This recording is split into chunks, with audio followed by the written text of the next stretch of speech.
right, welcome to Puro Laro podcast. Hindi ko na alam kung anong episode to. I think it's the 53rd or 51st episode. This will be the start of our year 3. So, pero ang ating mga guests ngayon ay galing sa isang kumpanyang secret lang, hindi natin sasabihin. Secret. They came from the studio Secret 6. So, they have so grabe AAA developers to mga to kasi bigatin. So, wag natin silang mamatahin. And then, I mean, we are all for developers naman. We're all for developers and even indie or whatever. Pero this is the first time we'll have guests that will represent the AAA. Yan. Ubisoft ayaw nila eh. Damot eh. Pero yun. So we have the guys from Secret 6. We have Jem, Nicole, Rui, and Sarah. Welcome, guys. Hello. Good evening. Good evening. Good evening. Yan. Good evening to, pero bahala kayong kailan nyo pakinggan to, guys. Ayun. So, anyway, let's start. Kumusta kayo? How are you guys doing in this COVID-19 pandemic? Kumusta? Alam mo yung nasa point ka na kailangan mong gumastos para sa mga work from home equipments? Same. Oh my God, yes. Like, yung mga ano pa like yung mga miniature things like cable extension, USB hub, kahit sabitan ng headphones, yan, kailangan mo bilhin. Mga ganun. Oh, parang cool. Parang nauso sa Facebook yung Scandinavian homes. Mga mga taken for granted natin eh, no? Usually, kailangan maganda yung setup ng PC mo. Kailangan yung mga peripherals, ganun. Pero pag nag-work from home ka na, parang kailangan ko nun. Dati iniisip ko lang eh. Parang kailangan ko ng keyboard. Yung dati kong mesa, lagayan ng gulay. Uy, ako nga, nagmamouse ako dati sa ibabaw ng CPU eh. Kaya nung nag-transition ako ng, may mousepad na ako, parang, bakit ang liit lang ng galaw ng kamay ko? Kasi sanay ako na hindi malalaglag yung mouse ko sa ibabaw ng CPU. RGB ba yan? Para gamers? Mas malakas pag may RGB. Oo. Lalo na yung kulay blue. Ganda ng mga pangalan niya. Kami, mga lang eh. Halat ang mga gamer names eh. Kaya talagang, with last name You guys don't need to say your last names. Just a regular work from home setup. We have our own server specific sa namin, sa company namin. So, ayan. Parang regular office lang na. Basically, parang transfer over sa bahay. Pretty chill. Siyempre, maraming missing things yan. Hindi dyan mamimiss yung office nyo. Baka may mga free food naman kasi kayo sa pantry. Ganyan. Yung vendo, wala na. Sariling timpla na. Na maalam na. Aircon. Aircon, yun. Yun ang mahirap nga naman. Yung mate fake aircon. Buti na lang, nag-uulan ngayon, Saan ang bintana? Pero nung April nung nag-start kami, I think, di ba April tayo nag-transition to work from home? Late April? I think it was March. The moment ECQ started. Ayun. As I remember, yeah. Oh, yung first few months nun, ang hirap yung adjustment. Grabe. Lahat kami natatakot sa sa electric bills eh. Mm-hmm. Yun yung yung nagrereklamo kami na super lamig ng aircon sa office. Tapos ngayon namimiss na namin. Yes. Namimiss ko magkumot sa office. Business as usual naman when it comes to your submissions, yung mga individual na ginagawa nyo. Yeah. Yeah, we just report regularly. Submit na things we need to submit. Okay. Ganun din. Pero at least walang pumupunta sa station. Ano na? Anong petsa na? Pero in the form of text. May ganyan pa rin. May ganun pa rin. In the form of emoji, yung smiley face. Asan nagawa mo? Smile. Ba talaga, no? Pero I mean, I mean, we here in Puro Colorado, we do have an idea on how like development works when it comes to ano. Pero kasi kayo, you guys are um like on a different level eh. I mean, you might not think it, pero you guys have it like better than most when it comes to like uh the setup of like having being a AAA developer or doing work for AAA publishers or whatnot. How does it all work ba? I mean, just a rough estimate. I mean, let's first introduce you muna what you guys do. You will start your name and then what you guys work on personally. Ano yung task niyo? Tagapindot ba kayo ng send ng email or Ladies first. lady? Oh my God. Oh my. Oh, ikaw muna, Sar. Okay, well, me, hi, I'm Sarah. I'm a 2D project lead. So basically, I make sure that the project is organized at most part. Like, and I do quality checking, and then ako rin yung sasubmit ng finished product to the client. So that's what I do. Nicole, ikaw naman. Sige. My name's Nicole. Game designer ako sa studio. What I usually do is mostly documentations. Like, I create yung mga game design documents. Like working with games from ground up, basically, like designing them. And if like, kunwari, si client, ganito, usually I try to translate it into that document and then like provide proposal, something like that. I also do like pitch presentations if like we need to pitch for a client naman, if not like from the request, mga bagay. Just it's really just working with the entire design area. So ayan. Wow, galing ah. Ikaw naman, Jem. Hi, I'm Jem, and I am a 3D creative lead. Basically, I handle and manage an entire department of mga 3D artists. And usually ako along with producers, we are the first people in line to talk and coordinate with clients on schedules and stuff while I work on different depende rin sa client on which workflow would work best doon sa hinihingi nila. Kasama doon yung mga deadline kung gaano katagal din yung Oh yes, tatapusin. like Okay. as much as I want, like kasi we have producers and basically sila yung magano sa amin, deadline na. As much as I want to not think about it, I always think about it. Well, tama naman yun. Si Rui, bumalik na ba si Rui?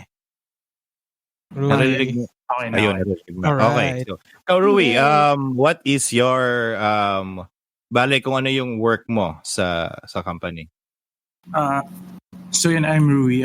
Actually, I'm senior 3D artist sa 3D console naman, 3D console department. Ano ibig sabihin nun? Anong ibig sabihin nun? Pag 3D console, may kaibahan ba yun or something? Mostly, kami mga nasa AAA talaga. Tapos meron din 3D mobile, ganun. Okay. Technically yung like just so you know, there are two separate teams for 3D. One yung kung saan galing si Rowie, which is 3D console. Kami, which previously titled 3D mobile, is now 3D game dev. And Hindi ko naman talaga naintindihan yan eh. Gusto ko lang i-explain niya. Pero you made I think the major thing that could explain to us kasi kami we work closely with the devs and with 2D, especially sa team ni Nicola at ni Sarah. We pretty much work closely on one project in-house. Let's translate this to our gamer listeners. Pagdating sa work nyo, saan kayo, kumbaga let's say, imagine niyo na lang isang screen. Anong ginawa nyo doon based doon sa work nyo?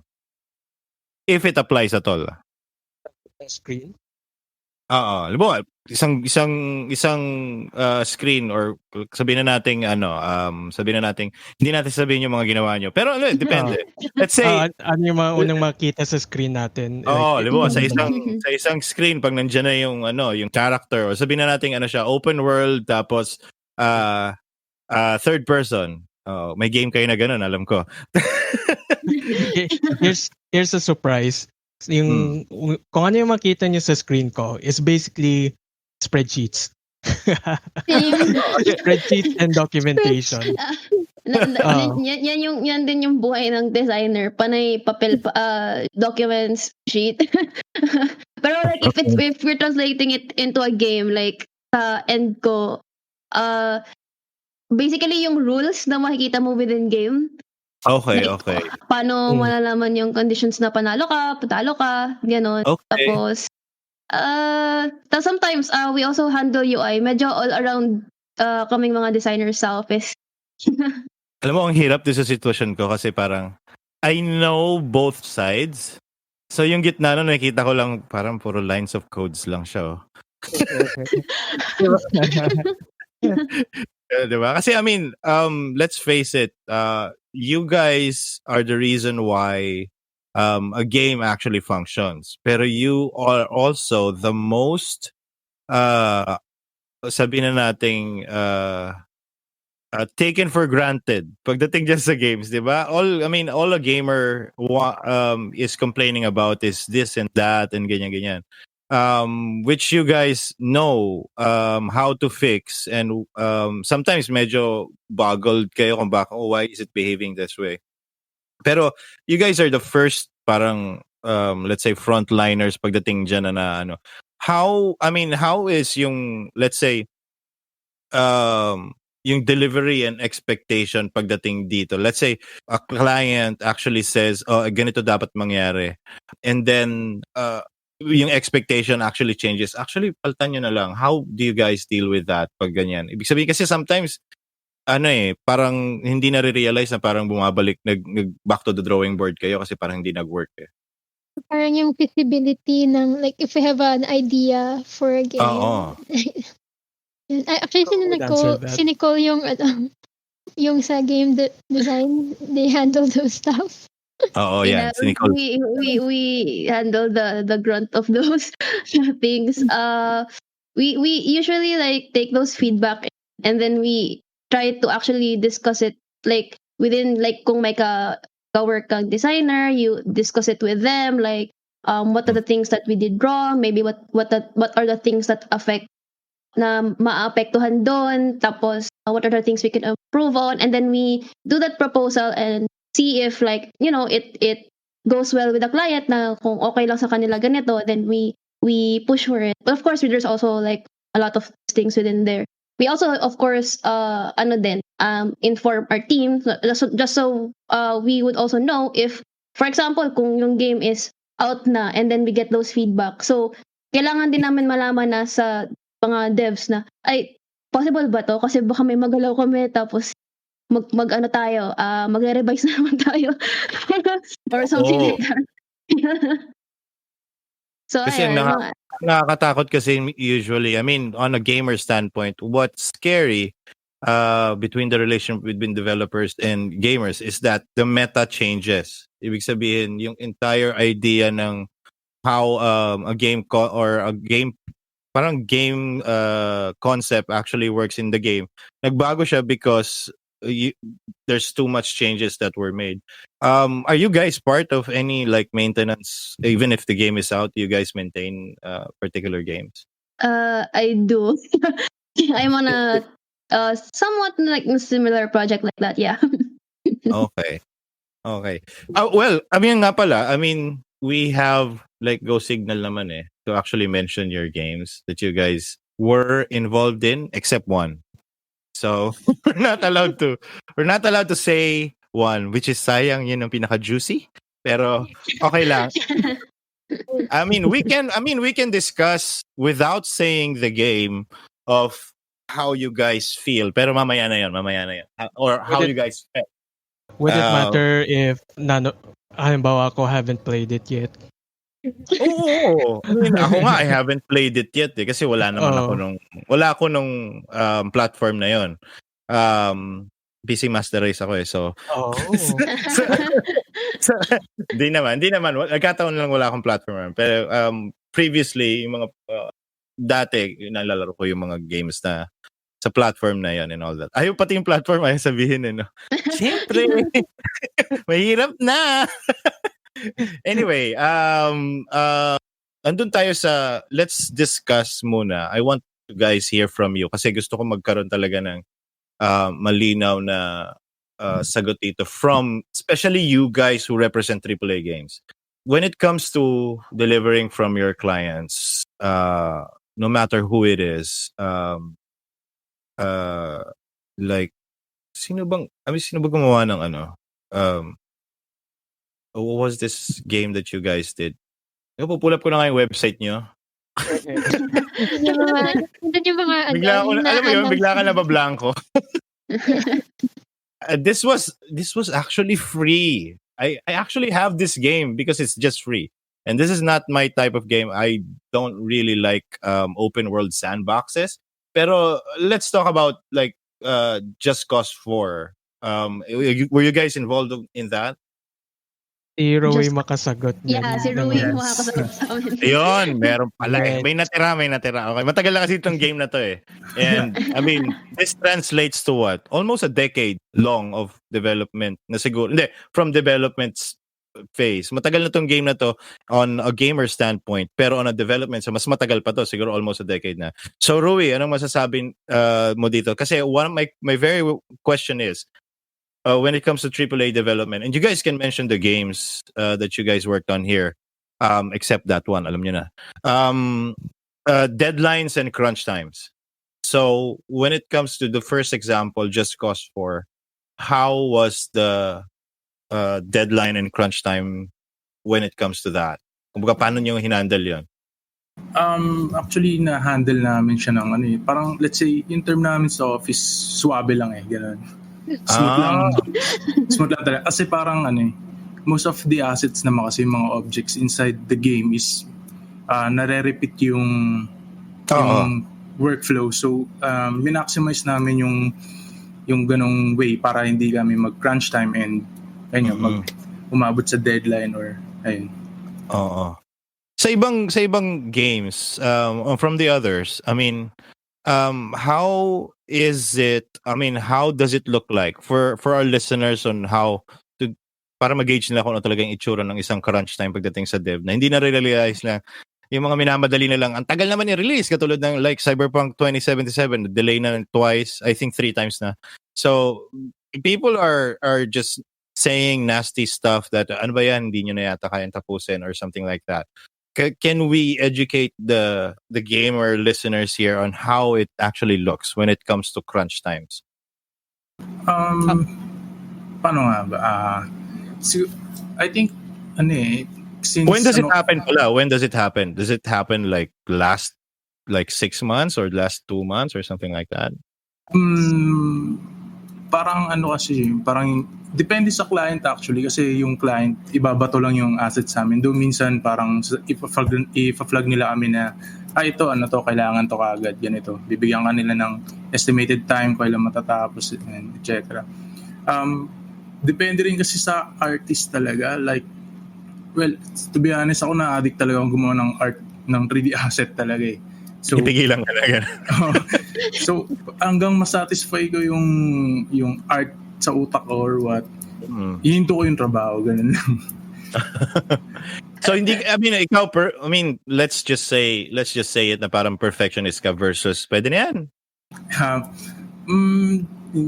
Hindi pwede kasi yung pwede na yan sa S6. Like talagang kailangan namin achieve yung quality talaga.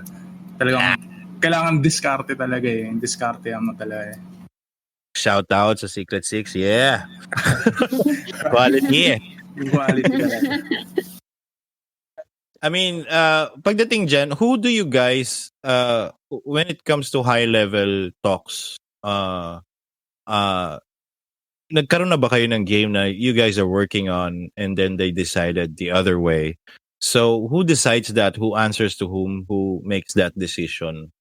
On a client side, is it client side or is it your side, local side lang? Would depend. Kasi we do have a fair share of clients rin that suddenly decides na wag natin ituloy or meron Mm. kaming gustong changes pero once the designers take a look at it like sila Nicole, they would Mm. realize na oh boy, marami tong matatapakan in the process. So with What does situations that mean? What does that mean? Maraming I mean, matatapakan. imagine you're walking on sabihin natin barbecue sticks sa sahig. Oo. Kahit sobrang dahan-dahan mo, may nauusog pa rin isang stick na nauusog rin sa iba't ibang stick. Like sobrang liit niyan, nadi-disrupt na yung buong arrangement ng mga barbecue sticks na yon. Okay. Yeah. So, ayun, it really is a balancing act kung ano yung kaya natin i-push, anong kaya natin i-pull. Ngayon, although there are rare occasions lang talaga na it's a complete overhaul doon sa game. And those times I would say was not something we finally look back on. Pero we may, and katulad naman ni mention ni Rowie, we still uphold quality. So as long as we finish it and we finish it with in good spirits, then we can say to ourselves that we've done our part and we've then done our part good. Pero I mean, let's parang be specific here sa role ng Secret Six sa isang AAA game. What exactly do you guys work on? Specifically on the game itself. Do you go kasi nga I mean, na-mention I think si Rowie naka-mention kanina na as deep as 3D assets pinapagawa sa inyo. Do you also do like level design or whatnot? Ano yung mga aspects na madalas talagang binabat sa itong Secret Six magaling sila dito? So what are you guys really known for and what have you guys worked on? Sige, Jem. Yeah, I mean not just so you know rin kasi like before yung yung 3D team was separated into two groups. I was part on dun sa main group that works on outsourcing din. And ano yun? Okay, medyo trail of what was the question ulit? Hindi, what is Secret Six usually? Kumbaga pag tinap kayo ng isang publisher saan ba kayo magaling ang Secret Six? So alam na nila ito, magaling sila dito. Nakagawa na sila previously. Okay, ayun. So from most of my experience dun sa S6, we mostly handle props. Pero I think once nag-grow na unti-unti nag-grow na exponentially yung team nila Rowie, they were able to handle so much more than props Like kahit sa kanila meron na silang concept design, graphic design, yung mga posters and stuff, 2D decals, and I think somewhere nag-handle rin kayo ng materials, no, Rowie? Mga materials. Yeah. Yung mga materials ganun. So, and I think it pretty much says it all dun sa website na ayun, there's a lot of props and some of them, and I think majority of them could be considered as key items rin mismo sa game, which is yan yung proudest moment at least for any 3D to have something like that shown prominent key items meaning yung papansinin ng player ba to or gano'n? Ang term ata dun is hero asset, ganun. Yan. Like yung lapit sa player, like guns, mga baril, mga weapons. May mga cinematic scene, ganun. In-interact ng mga characters. So usually kasi you guys are considered an outsourced developer, right? Mm-hmm. So I mean usually kayo yung pinapagawa nila ng clutter, no? Yes. Pahingi ako, kulang pa kami ng clutter. Pahingi yung clutter. Kailangan ko maglagay ng clutter dito sa level na. I believe Yeah, lahat kami started from that eh. no? Grabe, Mm. no? Nakakatamad gumawa ng clutter eh. Pagawa natin Oh. sa mga to. Pero kung makita mo yung pangalan mo sa credits, kahit Oo. isang second lang. Nalala ko yung like yung first asset ko on this game. It was really insignificant, and it was like yung testing. It was my Mm-mm. first real job to work as a texture artist nung time na yon.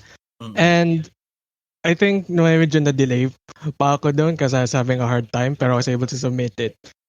Mm-mm. Then lumabas yung trailer, nakita ko siya for just a second, a fraction of a second. Sobrang proud ako. Pero nung pinakita ko sa mga parents ko, yan, kita mo, yan yung yung nababato. Hindi na nagigets, ano? Oo. I mean, ako nagigets ko eh kasi I've heard a story. I don't know if it's one of our episodes or whatnot. Pero yung as simple as or probably one of the feature, alam mo yun, yung mga making of a game or something like that.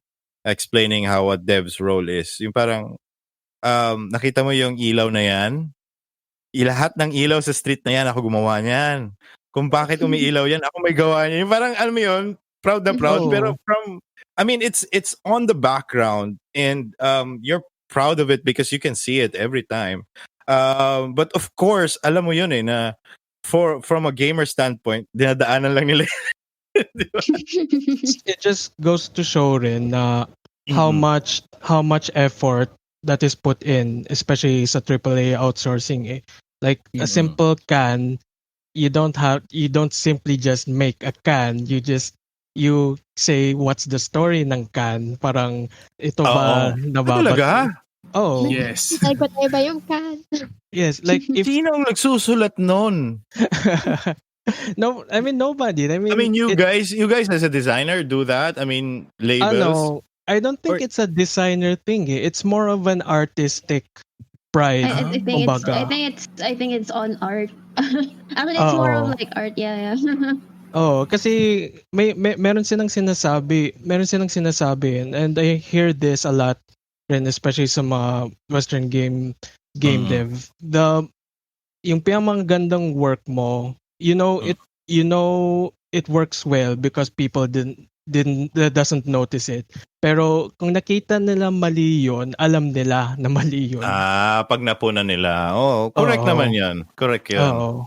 And besides the fact na that there are other game devs rin na tumitingin sa game na yon, i-call out nila na, pangit pala yung nito mo, ganyan.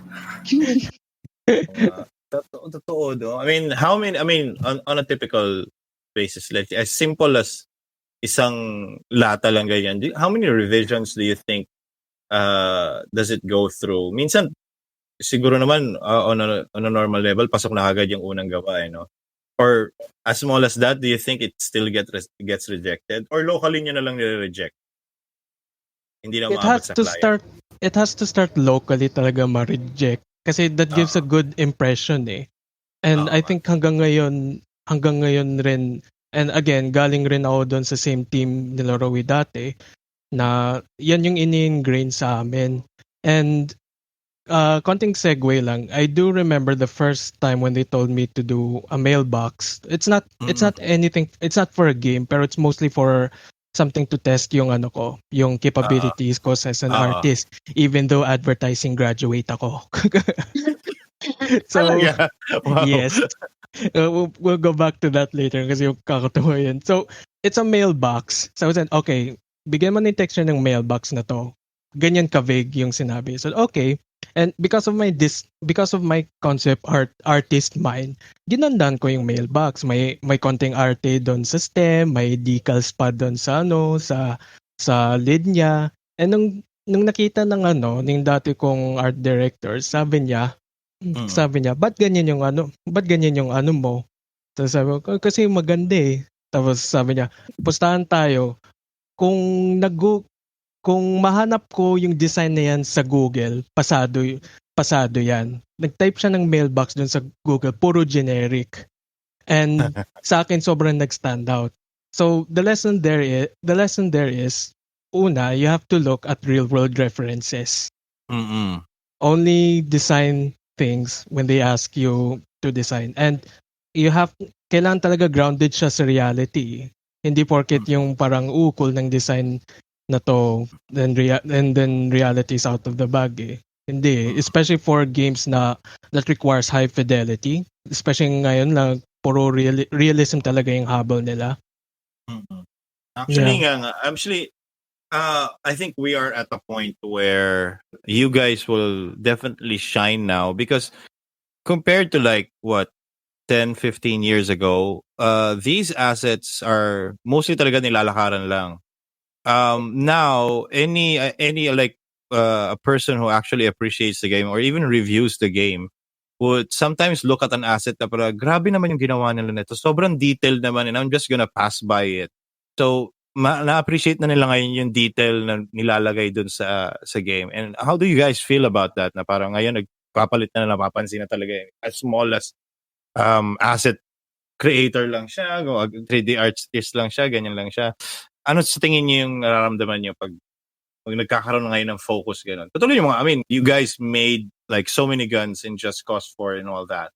The smallest detail can actually kumbaga pwede mo i-celebrate eh. So, kayo, how do you feel about that na parang ngayon talaga your craft is being seen in full UHD 4K?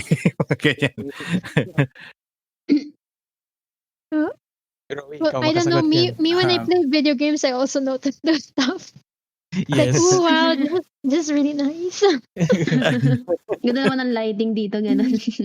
Oh, kaya sarap tropahin ng mga gamers eh. Like, we notice everything. Kayo pala, I mean, how do you guys play games and how do you look at games? Kasi I mean I've already experienced let's say joining one of the like a film ano ba tawag doon? Workshop. After nun, hindi ko na iba na yung tingin ko sa isang pelikula eh, kung paano yung cuts, kung paano yung mga ganyan. Ang hirap, pinapansin mo na lahat. Kayo ba, you guys play a game that way? Na parang pinapansin nyo lahat din? Sa akin, parang ever since nang simula ako mag-design, parang may times na nahihirapan ako mag-switch like to a player's hat, to a designer's hat, like switching in between. Because may mga littlest things in game na lalo na mas napapadalas ako to like in exploring UI UX.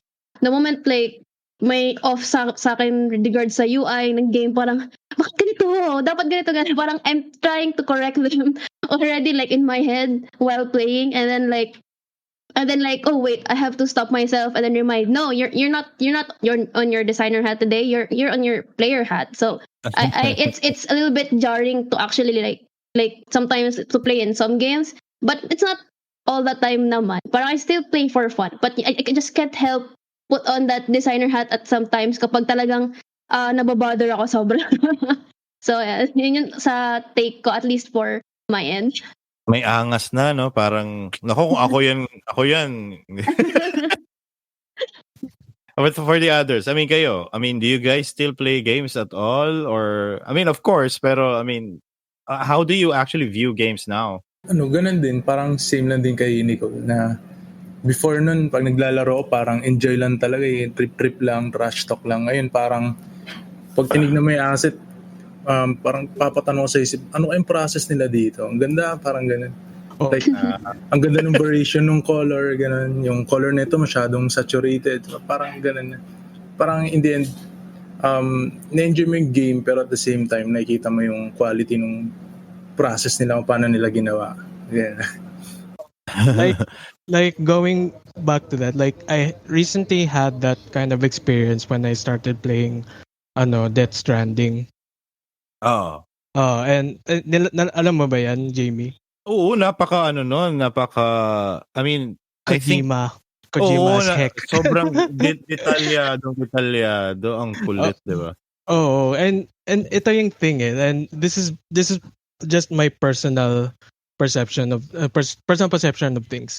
So, in a way, di ba, halos lahat ng games wanted to recreate reality. Like, So, sobrang realistic yung like especially in mga Call of Duty Modern Warfare. Ang ganda ng lighting nila. Like if you look at the cutscenes, you akala ng nanay mo nanonood ka ng bagong Netflix. Yan pala, it's 3D. So yun. Again, and the one thing that stood out to me, and this is where the designer hat comes in. When I look at dun sa Death Stranding, they may have on the surface level, they may have recreated reality, pero it felt like they more or less redefined yung reality. Like you can see na they were able to achieve na somewhat otherworldly yung look known by their color schemes, the way how they design their buildings, and basically everything makes sense even for Hideo Kojima. Kahit yung trailer na doesn't make sense, pero nainganyo ka kasi visually he said, wow, this is different. Hindi to barilan, naglalakad lang tayo. Ano to? Is this grab foods the game? Mga ganyan. Kasi I mean, in terms of how Kojima designs a game versus the atypical or typical game na dinedesign, particularly mga ganyan, open world, tapos third person, tapos syempre ang world, you can't create an infinite world that is. May mga tinatawag nila mga hidden walls, yung mga ganyan, di ba? The way Kojima designs it is ikaw na yung mag-give up kasi parang ayaw mo nang akyatin yun eh. Kasi masyado siyang realistic na parang, di ba? I mean, MGS5 na lang makikita mo na parang, alam mo yung limitations ng map. Alam mo na hanggang saan ka lang mag-focus. Pero there are people na parang explorers sila na parang gusto nilang pumunta sa edge ng map and all that. Sa mga games si Kojima, makikita mo na ayoko na pumunta doon. Okay na yan. Di ba? Versus like Skyrim na parang gusto mong akyat, hindi kaya ko yan eh. Kaya ko yung akyatin eh. So, hindi ka kasi hindi siya mukhang realistic. So, hindi ka nawawala ng gana. Kasi kung sa tunay na buhay, ikaw yun, nandun ka. Hindi ka na, ano ngayon kung nandyan yung bundok banahaw, hindi ko naman akyatin yan, hayaan lang siya dyan. Diba? So, Suspension of disbelief eh. Totoo yun. So, and I think the fact rin kasi that, and this is the genius ng Death Stranding, even though the story, admittedly, is pretty shitty.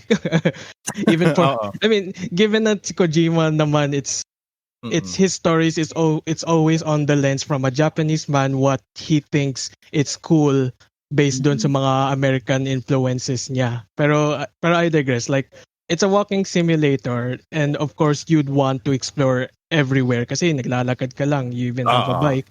Pero because he has given a mechanic doon sa walking simulator niya in which nadudulas ka, yung stamina mo, yung load mo, mapapaisip ka na, I don't want to move any further kasi napagod na yung character ko eh. Kasi nilagay niya as mechanic yung hindi ka naaakyat dyan kasi hindi mo kakayanin dahil wala ka ng energy. Kailangan mo na i-unlock to. Para makit. By the time na ma-unlock mo, hindi ka na babalik eh. Layo eh. So yun nga. I mean, eto naman yung isa ko pang curiosity sa inyo. I mean, you guys are developing your own game right now, right? Project Sandata, I guess it's the name. Versus that and working on a AAA game, would you rather work on your own project or even an indie project for that matter versus a AAA game? What is the difference? Ano yung overall experience niyo pagdating sa AAA games? May re-recommenda nyo ba talaga yan sa iba? I would say I will say I would kasi as far like compared to other countries, the amount of techniques that they've incorporated for creating a game, sobrang mind-blowing talaga. Even with the hardware limitations. I mean, kahit yung PS4, it does have its limitations eh. Pero the genius for other developers is they have the resources to make things still look pretty despite the limitations. I mean, salamat ka sa Unreal Engine, even if it's free, may certain limitations yan unless you have a really good you have a really good tech artist to not only code it but also do art on it. Eh. Mm-mm. And those things I don't think they teach it freely kasi of course nasa kontrata namin na to do well basically it's trade secret yung mga ganon. So Oo. we're pretty much left on our own to learn that, although there are schools nga online classes yung mga ganyan, and some of them are even talented enough to do that, like si Rowie ang like nung pumasok siya sa company, I noticed na he has that eye for creating materials kasi he was able to get that subtlety ng isang bagay. And fast forward a few years, ayun, senior artist na siya. Yes. Yes, si Sir Jem nagturo sa akin, nag-train sa akin. OG. Yeah. Oo. Senpai. Yan, mga senpai namin sila Jem tsaka Sarah. Kayosi ko si Rowie sana sa baba eh. Doon pa lang sisimula yan. Guys, makipag-usap din kayo sa mga tsaka yung makakuha ng mga tips, mga ganyan. Okay, so yeah, sige, go. it's especially on tips, like, and I think rin kasi because it is because of the internet, ang dami mong resources na pwedeng kunin, 'di ba? And si Rowie, he does teach sa Binild ka nagtuturo, Rowie, no? Sa Binild, sir. Ayun, sa Binild. So people like that, they are giving back at least dito sa industry natin, showing us how to do things, and definitely we need more of that, especially kung like you know who to ask on how to make your work look better. Sir ka kay Jem. Rowie, sir ka rin pala. Sir Rowie. Nagtuturo ka ngayon sa Binilid. Do you have classes right now? Ang ngayon kasi tinanggihan ko muna yung ngayong term kasi online class eh. And ang concern ko kasi doon, yung main reason ko doon kaya tinanggihan ko for this term kasi ang bigat kasi nung tawag dito ng specs na kailangan mo to create assets talaga. I mean, sa umpisa, kaya pa, pero later on, sobrang bigat. So, kawawa yung student na may iwan. So, nag-decide ako na wag na lang muna. Actually, si Nicole din. Oo nga. Nagtuturo din siya doon sa Binil. Pero wala naman. Pero wala naman akong ngayon doon. At least for Binild, wala akong kinuhang load din, even din sa kabila, because I on 2 different institutions. I didn't get any load simply because, medyo pagod din. It was really difficult, and then you had to do like preparations for class, like your lectures, possible activities, mga ganon. I mean, it's accessible, but like not accessible for everyone. And then on the other hand, sa'yo din is like you have to prepare and then prepare like manually, like literally prepare for it, and then like mentally prepare for it, and it's taxing kasi syempre ngayon with the we have like from home setup, and then we have like work from home setup school, so it's a little bit difficult. Energy, like the energy distribution is difficult. Oo nga. I mean, I'm playing it down through this conversation, pero I mean, I'm really surprised that you guys are actually teaching your own stuff to other people. I mean, thank you very much dyan sa service na yan. Also, ito, punta tayo ngayon sa medyo not really serious, pero I think you guys can give out your experiences pagdating dito. Like, there are several issues coming out of the internet right now. Okay, so we're gonna talk about some of them, not really all of them. I don't think some of them. Pero I mean, how are you guys affected when you're hearing news like right now in Ubisoft and other like development studios, yung mga huge development studios are having issues within their work environment. Kayo ba? I mean, I'm not saying that you guys point out any issues that you have here. Medyo hindi ko kaya yung ganung pressure. What I'm saying is parang how do you guys see yourself? Kasi kayo part na kayo dun sa development world eh. So how do you guys react to that kinds of news na parang as yung sa I mean, what do you call this? A creative director ng Ubisoft just got booted because of like behavior and all that. Are you guys scared for the gaming industry overall, or what do you think is happening? Sa akin, I think okay, as an industry as a whole, and again, this is based rin sa personal opinion ko that it's good that these things are coming out na rin, and being called out na rin eh. Kasi kumbaga tayo lang naman nandito. What more if kung halimbawa sa Pilipinas na maliit lang yung mga video game developer circles, it's going to be super hard with that. So every time when I see a news like that, I pretty much put it on the list of things that we should not do within the company. Kasi most of you guys are on a leadership position, di ba? Oh yeah. That's for Jem and Sarah, I think. Yeah. Yun si Sarah for 2D. So I mean, alam nyo na, Pero I mean, I'm also happy that we have. I mean, for the guys who are listening, we have 4 guests right now. Half of them is female. So that idea, di ba? So I mean, siguro. Like if you only knew na yung department ni Sarah, it's almost all female. Whoa! Marami kaming female.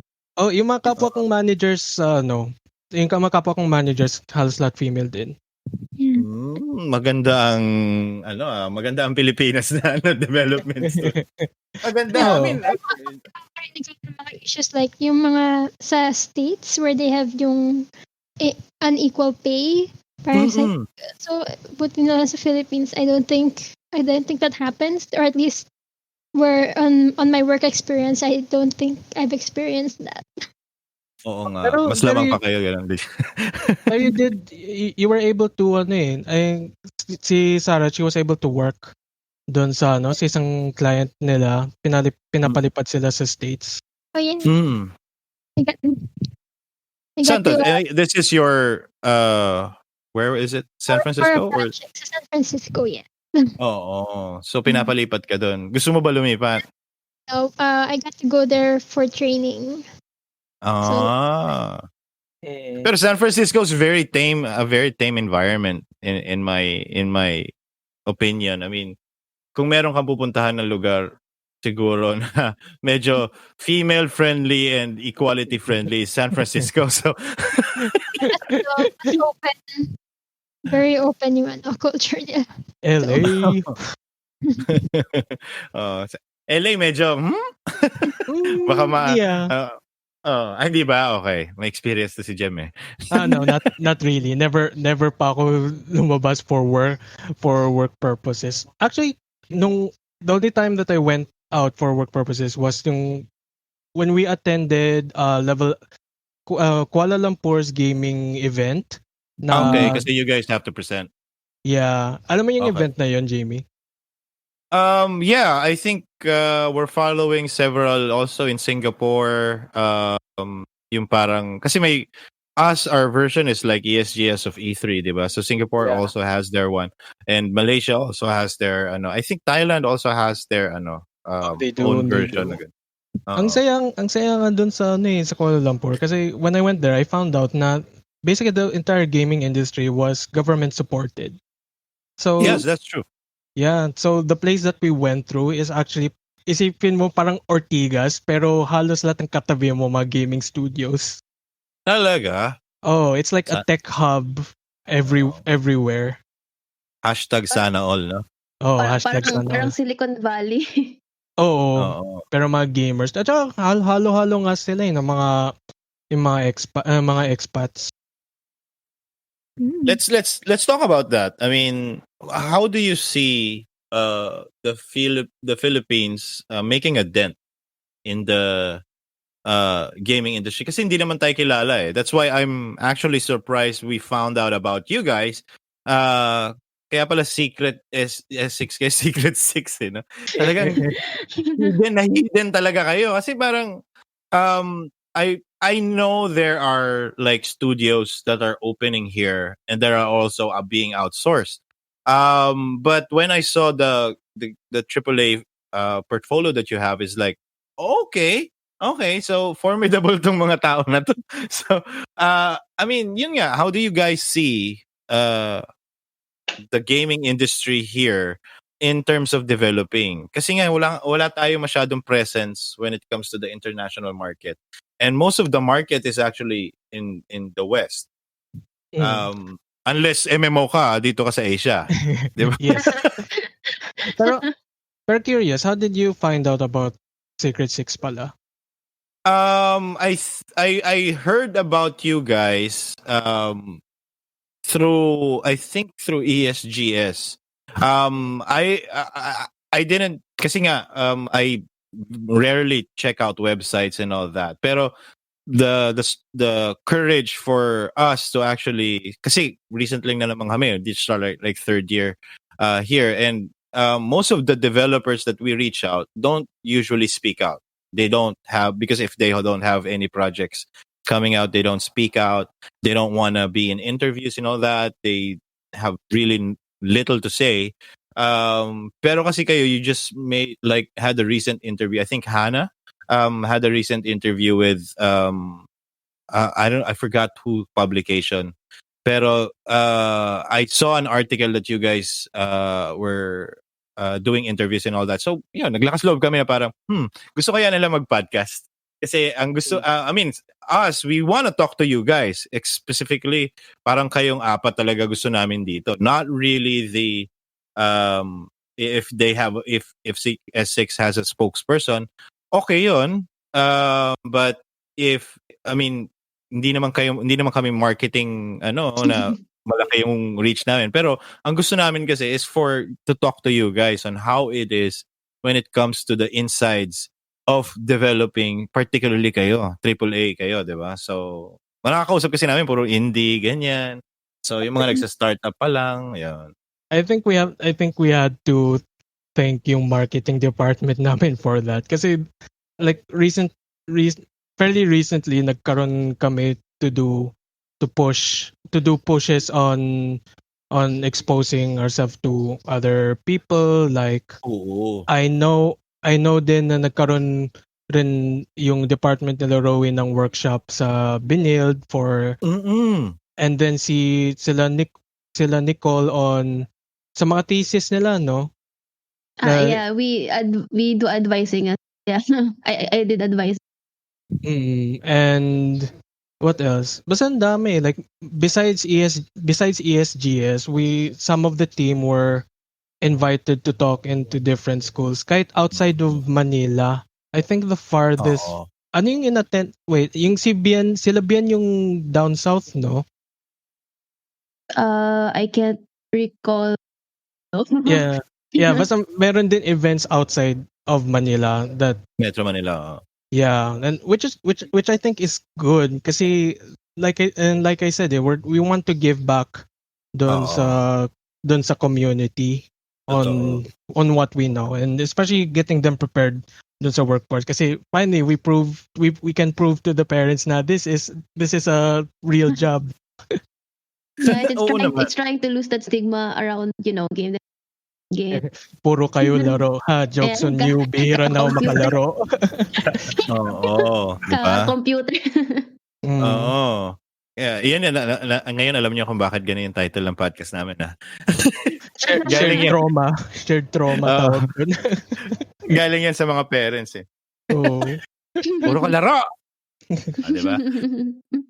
Yan, totoo yun. Kasi right now, I may speak in parang I may speak too early here, pero and it has already started with like GDAP and all that, the Game Developers Association of the Philippines.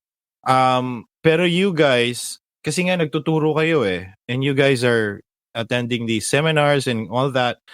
You guys are now planting the seeds of the future of the games industry here in the Philippines. Wala pa man tayo talagang matasabi mong flagship ng Pilipinas. Katulad ng uh, Poland na meron na silang The Witcher na CD Projekt Red. CD Projekt Red, may flagship na silang game na parang gawang Polish Cultural yan, funding pa yan na. That's like biggest it's pretty much like the biggest honor of a funding that you would have. Na culturally relevant ka. Exactly, 'di ba? Parang pinaghirapan nila 'yon. They didn't get all spotlights on them until they had like Witcher 2 or Witcher 3. Yung Witcher 1 medyo parang it flew under the radar of everyone. So they really they grinded out what they are now. Na may game sila na pinag-uusapan na hindi pa nagre-release. To make that much impact into in the games industry na is a huge thing pagdating sa country nila. So we might have not that, pero pretty soon, and like I said, I'm talking in advance here, pero isa sa mga tinuturuan nyo, pwedeng gumawa ng flagship na yun diba? So, to go back diba? nga dun sa question mo nga, kasi I think we're trying to hit two sides at least as a company. Like, we provide AAA assets, put us in the map as a reliable outsourcing company for those big games. With Project Sandata, that's basically putting our flag that ito yung locally developed games natin na hindi lang limited doon sa mobile. Because basically the resources that we have gave us the opportunity to at least put that into production And I hope rin yung experience namin dun sa ESGS sobrang heartwarming. Like we've been to multiple ESGS and even small events na nag-host kami ng PXD tournament, which is the same time is like testing grounds yan sa mga tao. And I think on our last event, nung last game na, and ipapakita na yung names ng team, yung pangalan ng mga team, Team Alpha, Team Beta. Yung isang team, imbes na names nila yung nakasulat, they spelled out, "Thank you po, Project Sandata."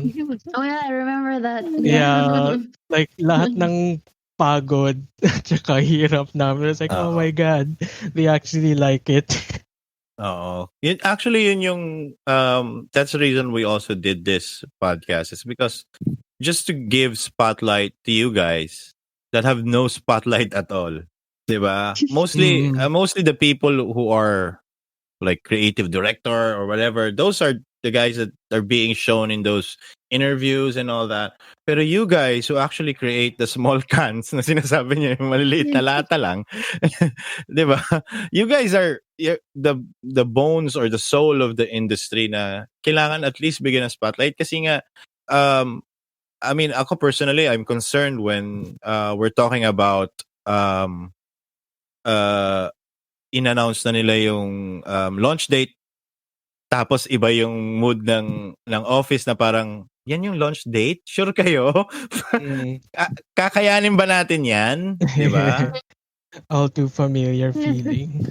Diba? Nakakarating ba sa inyo yung pressure na yun pagdating sa client? Yeah. Nakikita namin nagpo-post sila ng launch date. It's parang, what? What? Wala, nasa ano pa lang tayo. We haven't even... But I'm not done with the graphics.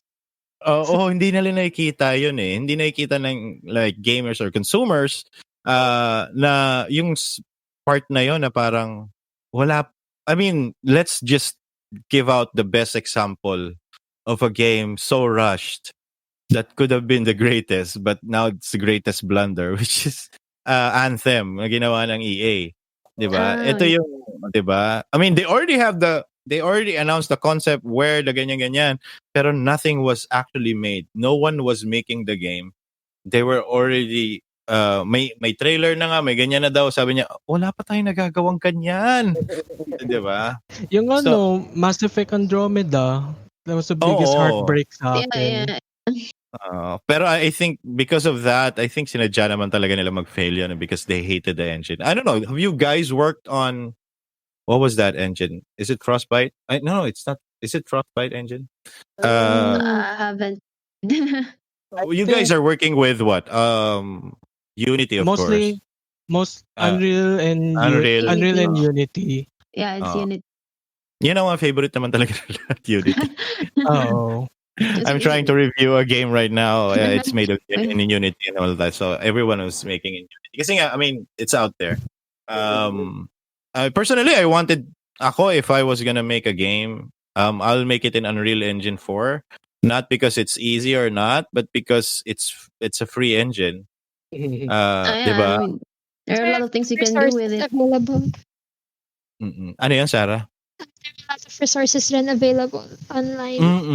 So Correct. Oo. So I mean, it's free. The only time that they're gonna charge you is like, sumikat yung game mo, paying 5%. Di ba? Yun lang yung hinihingi ng Epic Games eh. So if you actually launch the game and if you're selling it, if not, then it's yours. You want to make a presentation out of Unreal Engine 4, then it's yours, di ba? So yun. Ano pa ba? Do you guys follow or have like? Do you guys follow the local scene or kumbaga parang meron ba nagpa-pirate sa inyo locally, mga ganyan-ganyan? Of course, marami. Kasi yung pangalan niya eh. Pero do you guys have friends in other indie development studios that are asking for help from you guys? Mga ganyan ba kayong sitwasyon? Ayaw magsalita, oh. Sige na nga, huwag na nga natin pag-usapan. Yeah, I Ayun mean, talaga. I mean, Kahit ikaw, ano lang, Nicole. kahit consultation, mga ganyan. Kasi syempre may experience kaya. No, Wala sa akin, wala naman sa akin. I think kung work-related, sa akin like kung work-related, I like stay away. So, no, I can't help you. I'm under contract. Oo nga. pero marami naman akong friends sa ibang studio nag-work and marami rin, I also know people nga doon sa mga in-interview nyo eh. Although I forgot nga which one, but some of them are I'm pretty close with. I'm not sure kung kilala mo si like si Gwen Foster. Familiar. Yeah, siya yung kasama rin siya dun sa nag-asikaso sa ESGS. You should have her on your podcast if you want to talk more about yung indie local scene. Oo. Actually, we're planning on that na Yun. para makakuha kami ng more ano. Actually, I mean, the reason why I usually bring up the local scene and the Philippine gaming industry, not just because syempre Pilipino tayo. It's because of, I think we met last year. We haven't got to interview her. Pero she's this individual that actually created una na attract kami kasi gumawa siya ng board game na mag-isa. She created a card game herself. And then while we're asking that, she said, I also made the game by myself. Kasi karamihan doon na nagpe-present, puro sila mga magkakaklaseng lalaki, mga ganyan. So siya, nag-iisa lang siya sa isang booth. Sabi niyo, alam mo, you're the most, you should have created, parang kailangan mo ng marketing help. Kasi parang, ikaw yung pinaka-outstanding dito kasi she created like 2 games. I think one is a platformer and one is like an RPG. And then she also created a card game. And was like, ang daming oras ni ate. Diba? Oh, yeah. They sound like big games. Oo. So parang siya, creative siya and all that. So I mean, sabi ko, yun na yung mga remnants ng who is gonna pioneer the future of the Philippine gaming industry. Ito yung mga hindi mo mapapansin na unspoken names pag may sumikat na flagship game ang Pilipinas. So, and also kayo, isa rin kayo doon, di ba? Kasi eto mga to, sila rin magpapasalamat. Thank you pala kay Prof. Nicole tsaka kay Prof. Rui sa pagtulong sa akin. Woohoo! Yeah. Like, shout out mo ako pag sikat ka na. Ganun, no? Shoutout lang, okay na yan. Play na Sikat ako na dun. nga kayo. Sikat na nga kayo eh. I remember this time nung like sometimes like you say all this and syempre na ano kami, di naman kami ganun eh. Like and sometimes yung our reputation ay hindi ko aware sa reputation ng how big our reputation as a company was. And it was this time nung we attended a global game jam sa Ateneo. I was with a group of devs na pumasok. Mga alumni rin sila sa Ateneo eh. And then from what I heard from people, and I heard it from other people din sa ibang group, nung nakita niya yung grupo namin, they were like, oh, sila yung mga taga-S6, mga taga-S6. You know what? That reminds me of the same story of we had. Like when nung student pa ako sa Benild, and then there were Secret 6 people participating in the global game jam, and kami nun dati like, grabe naman sila, ba't sila nandito? Studio na sila, bakit sila nandito? Yung reaction namin parang, lugi kami, ganun. Sobrang chat natin eh, no? Yeah, parang student kami noon, parang bakit? Oh my God. But yeah, like one of the participants before in our global game jam, nung student pa ako, he was actually a prof, and I'm also working with him na, so parang, oh wow, prof ka namin dati. Now I'm working with him sa Secret 6. Oh. I mean, I think that's the sign that you guys are doing good is that you don't know your own reputation. Meaning, yung dating nyo sa people who actually should matter na pumansin sa inyo, which is the next in line. Meaning yung mga katrabaho nyo in the future, the people who actually are studying development right now or game development or any other language or game engine that would contribute sa ano, 'di ba? Kasi minsan hindi naman someone in your office doesn't mean that they're gonna touch any asset creation or 3D art or anything like that. Minsan as essential lang as coding, ang laking tulong yan sa game. I mean, ikaw, 'di ba, Nicole? I mean, you're part of the rules and regulations of Rules and Regulations Committee. Yep. Oo, di ba? Especially kapag naghahanap ka ng mga use case, teka, ba exploit ba to ng player? Lagot tayo pag na-exploit niya na. Kailangan palitan. I mean, are you guys being, what do you call this? Accountable to those kind of things na parang, oy, may exploit na ganito ah. Are you tasked on finding out where exactly the problem is? That's for our QA mostly to actually find those things. Yeah. And then binibring up sa amin, and then we try to iterate, of course, para at least maiwasan yung mga ganon. Yung mga QA, sila yung mga ano yun, mga talon kung saan ano. Para lang makita, no? Hindi gumagalaw. The usual perception. Maglalaro ka lang eh. Nope. Nope. They're gonna sacrifice their, the sense of fun because they're gonna do the same thing over and over again. Test the same thing over and over again. Just go. I mean, I think I have a friend that's part of the QA, and he hated his job because his job then, which was contractual pa, is to run into lahat daw ng bato. Tatakbuhan niya, titingnan niya kung magki-clip. Kung magki-clip or magki-clip siya through or whatever, sabi, yun yung trabaho niya talaga. Sabi ko, seryoso ka? And this was the time where hindi naman magaganda talaga yung assets ha. So yung mga bato looks like polygons or whatever. Yung mga ganyan ba yung itsura? Sabi niya, pangit tong game. Tapos, di ba, kasi you're looking at the bare bones, what do you call this? What do you call this in the development world? I mean, I call it a demo. Pero, MVP? A build. Ayun. So, yung parang, maliit a build lang siya. So, parang, hindi naman talaga, it's not the entire game, pero yun lang yun. Takbo mo lang lahat ng bato dyan. Yun lang yung trabaho niya. Tapos gagawa lang siya ng report para doon. Okay. in in your talks when it comes to like crowds or seminars or what that, how do you entice people coming to work for you guys? Kasi ang ini-expect nila is parang, oh, I'm gonna create games, yung ganyan-ganyan.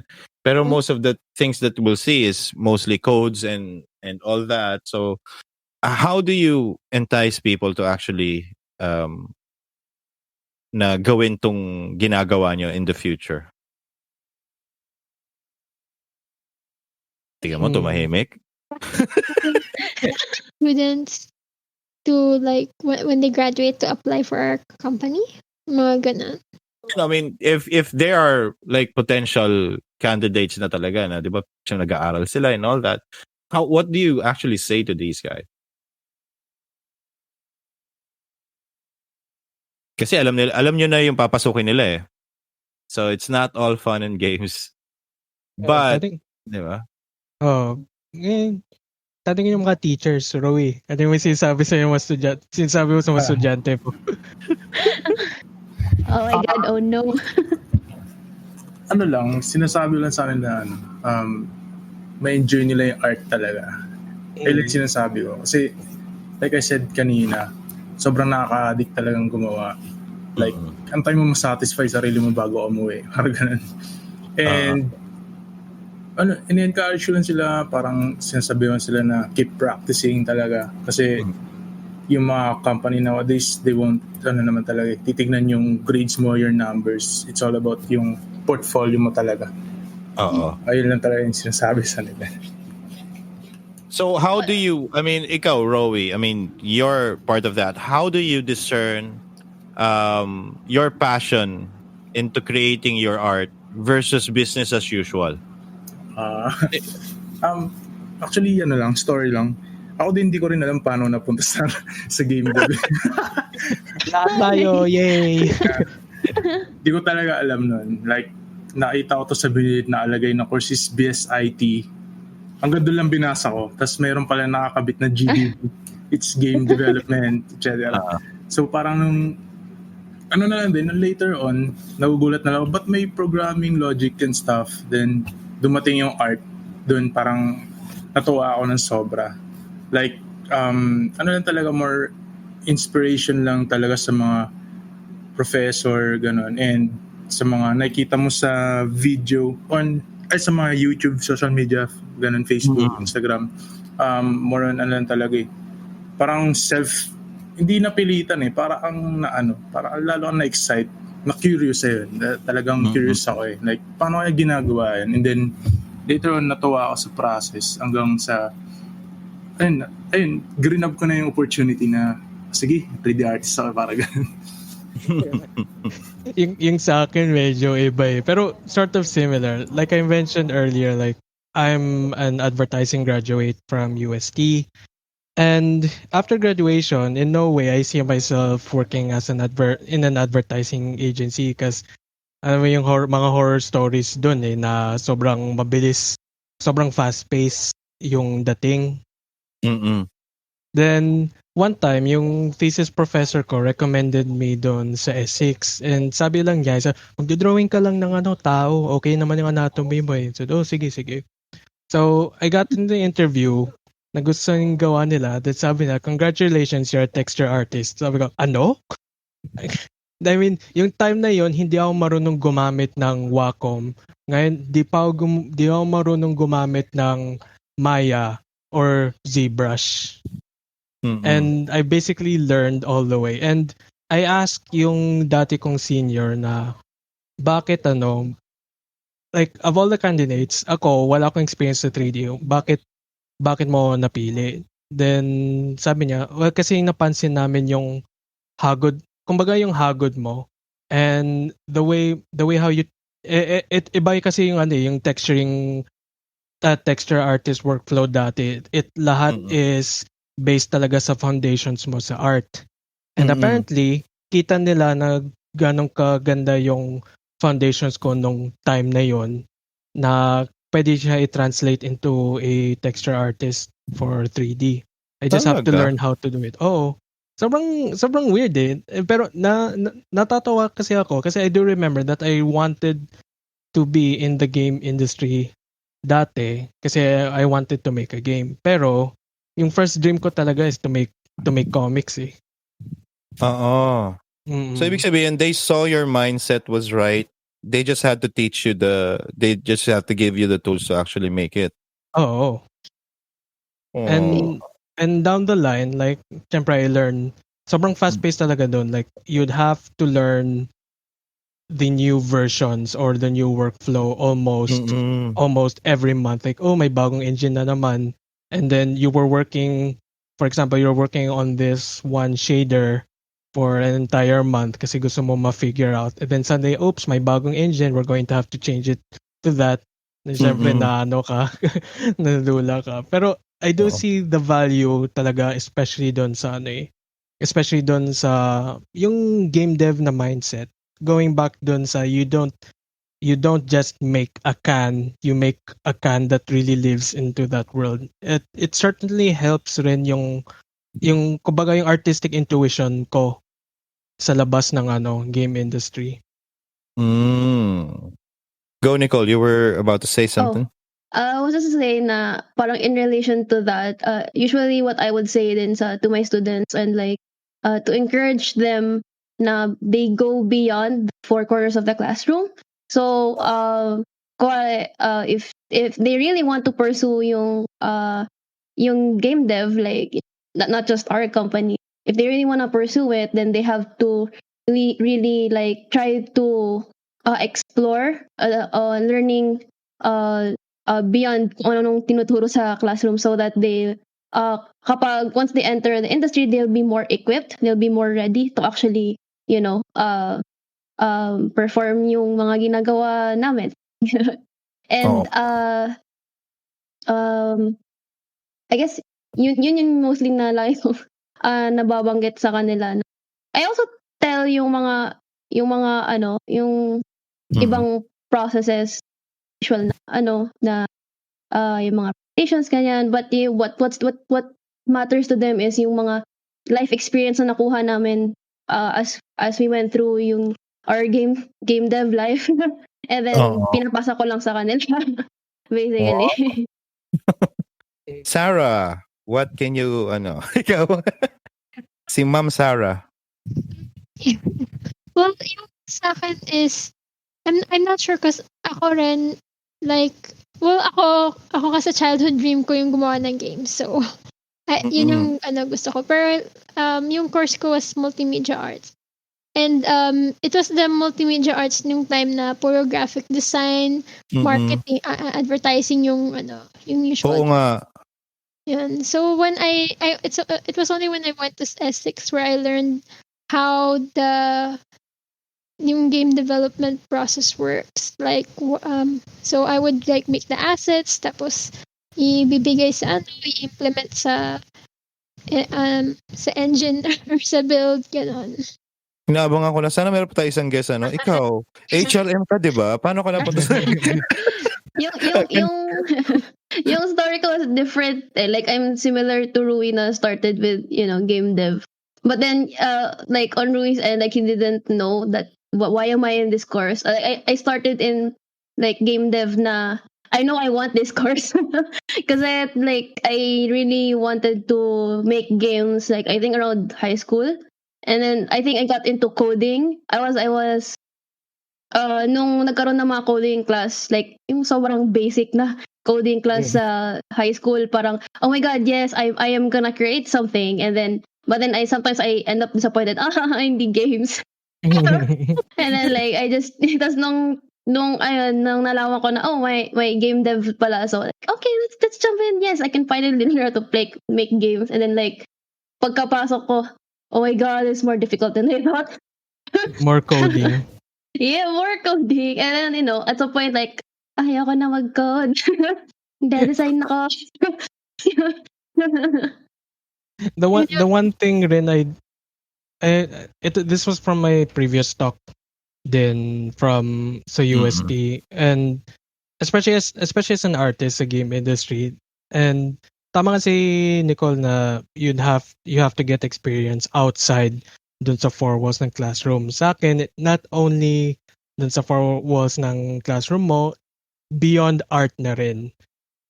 Like, kasi you're handling engines na rin eh. And one good example of this was if you I assume everybody watches mga Toy Story movies, 'di ba? And kita mo yung leap of quality nila from 1, o sabihin natin 2 and 3. Like yung lighting nila is so much better, pati yung materials. And everybody thought na yung main color artist niyan, si Daisuke Tatsumi, everybody thought that it's because his understanding of how light works in his art that makes it looks better. Pero in reality, sabi niya, he actually learned a lot from sa mga programmers ng engine nila on how light works. And because of that, he knows how to translate it rin doon sa art na yun eh. So may science side of it all din. So like, halimbawa, kung gusto ko pailawin yung isang ilaw na to, you have to know the difference between a fluorescent and an incandescent light. Or you have to know na, sige, gagawa ko ng mga sci-fi, sabihin natin cyberpunk na area, di puro neon lights. Pero yung mga neon lights mo, you have to make it so that parang it's an actual neon gas na umiilaw doon sa loob ng tubo, not just a strip of light. Correct. Mm.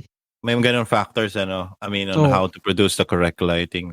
Oo. Kahit nga rin sa concept art, eh, like, a lot of people, sabihin natin, they want to make concept art ng Ranger, ng ganon. Pero, they're only focused on sa design appeal nun.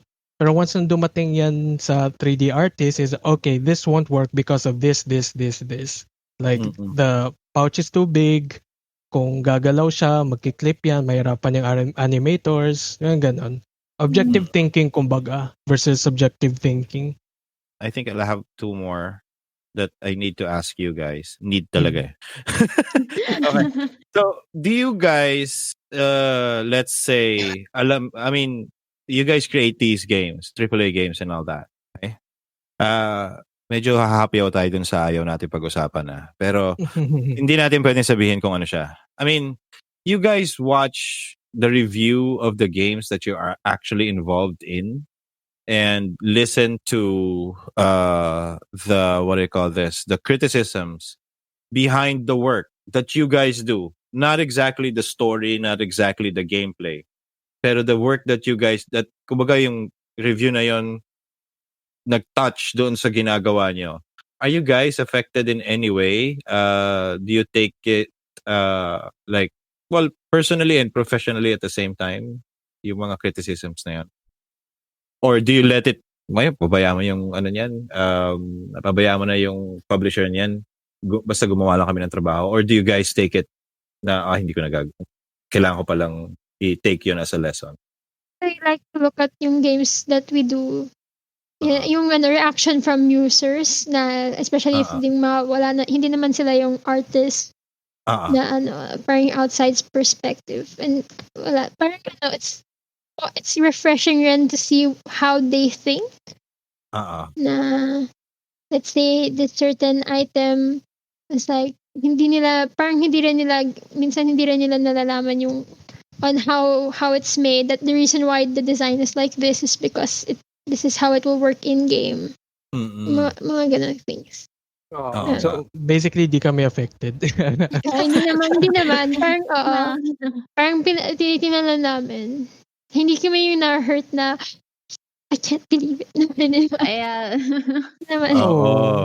siya parang ano. Kasi parang yung mostly yung mga focus doon sa reviews na yun. Well, especially yung mga YouTubers na nagre-review ng game, it's mostly dun either sa narrative, gameplay, etc. Pero they don't really talk about like yung assets, if anything. Kung may mga design thing, criticize the assets actually. They mostly praise them. Oh. Yeah, if anything, it's all praise. So we don't know how to we haven't handled at least yung side na yun. So we're mostly on the asset side. Kasi minsan mayroong mga criticism na parang I think one of the reviewers that I follow is like ACG because he gives out a detailed of everything, even like sound, voice, and everything like that. So meron siya minsan mga criticism na parang I think the graphics is overall great, yung mga ganyan-ganyan. There are some places na yung textures hindi inayos, yung ganyan-ganyan. So, I mean, pag ganun, kung halimbawa may sinabing ganun sa games nyo, who reacts first? S6 or the client? Oy, sinabi yung ano daw, ganito, ganyan. May ganun ba? Or do you think it's a miss? Or meron bang tinatawag na back job sa inyo or something like that? That you guys have to redo that particular part because there's criticism that has gone out. I don't think there is a chance to redo it once lumabas na yung criticism. End of contract na yun eh. Oo nga. Unless gusto niya, sa contract walang like back job or something like that na depende. Depende rin. Depende talaga. If they ask us to do it, then sige, we'll do it. Okay. Pero Okay, di kami ma-hurt. Di kami ma-hurt dern. I mean, it's basically work is work talaga eh. Guys, narinig nyo ha.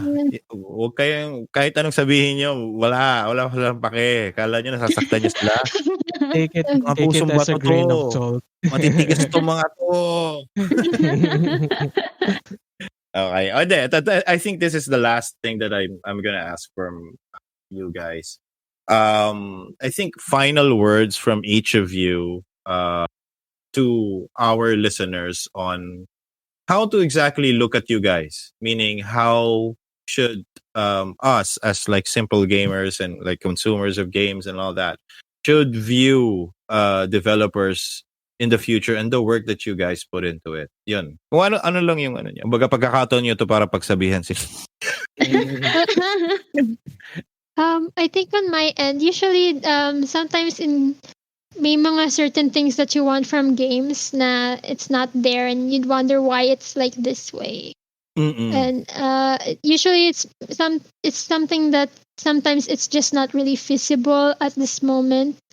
Na we try to make the game as good as possible, but there are some certain mechanics will not always work in game, or it's not gonna work together with other parts of the game. I think that's my thought for like if people criticize and stuff. Yung sa akin, yung sa akin, it's more of like, please understand. Please. We are limited by the production time. Please understand na we are humans. We make mistakes. Even though we've tested them several times, syempre may miss out ka pa rin something there that probably irks you, pero we're doing our best naman to really deliver good quality. Pero sometimes hindi nyo nakita yung nakita nila di ba? No? We didn't really see it that way. Di ba? Parang, okay, next time. Okay. Sino ba? Si Rui. Pagdating sa art talaga is subjective talaga yung art eh. Pero ang ginagawa namin talaga, siguro hindi lang kami, lahat siguro is dumidepende kami sa technicalities ng art. Like, ayun nga, since subjective siya, follow namin yung technicalities. Like, for example, yung mga dirt na maliliit, hindi pwede ilagay kasi masakit sa mata kapag tinignan sa screen. Ganun. Like, yung iba may nagko-comment na, lalaki ng dirt bad, gano'n. Kasi hindi namin siya pwedeng liitan kasi parang nag-create siya ng noise inside the game. So, ayun lang naman. Jem, final words. Ayun, so going back nga dun sa Roy about how art is subjective. Sige, art is subjective, pero game design is pretty much objective nga. like every decision has made, we assure you na it has gone through a lot of hoops and a lot of people, a lot of decision, a lot of arguing din, and unfortunately, Oo. pero that's part of the process. Ah. Ngayon, it doesn't mean it's perfect. And katulad sa amin ni Nicole, it's tao naman lahat tayo. I mean, that's why we have QA testers kasi we have people to give us a fresh eye din. Pero kahit rin sila mababurn out on doing almost the same thing every day. So sure, some things would miss done would be some things would be missed all throughout the production. Pero if those things na kaya natin siyang bitawan for the sake na we get to finish the game properly, then it is something that we can live with.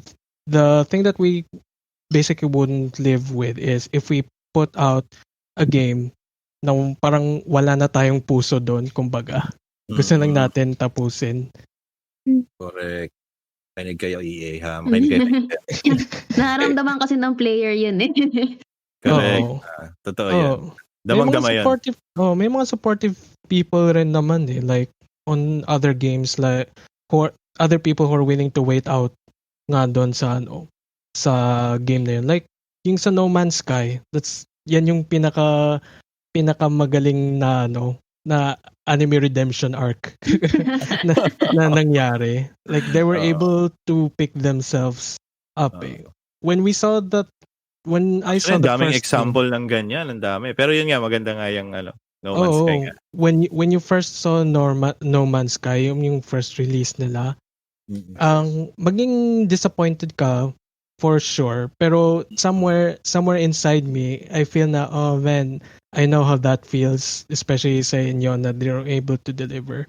Pero the thing that we would definitely applaud to na they were able to come back stronger dun sa mga latest patches nila. Totoo.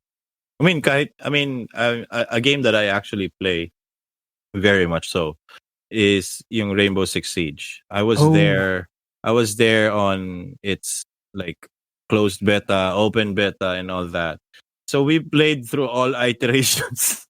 Nice. Napakapangit. Talaga nag-launch talaga siya medyo, nadi-disconnect kami, yung parang gano'n, ano ba tong game na to? So, marami sa amin, wala na nabili ko na So, andyan lang siya.